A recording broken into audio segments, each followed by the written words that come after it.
Ever wondered if Stripe, the payment giant, is diving into the world of crypto? Let's break down exactly how Stripe is currently working with cryptocurrencies as of today.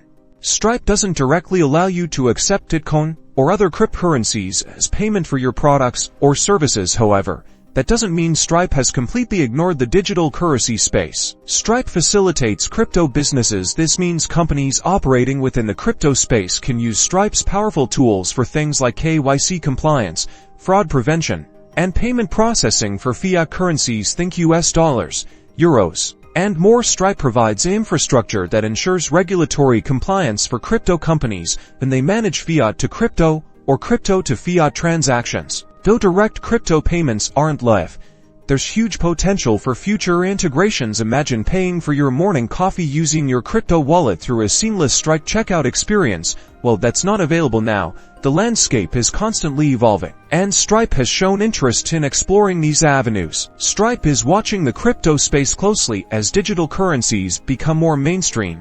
Expect Stripe to adapt and potentially offer more direct crypto-related functionalities. The future could hold direct crypto payment options. To stay updated on Stripe's latest features and potential crypto integrations, visit their official website. You can find comprehensive documentation and announcements there. Subscribe to our channel and hit the notification bell to stay informed about all things Stripe and the evolving world of digital finance. We provide the latest updates and insights.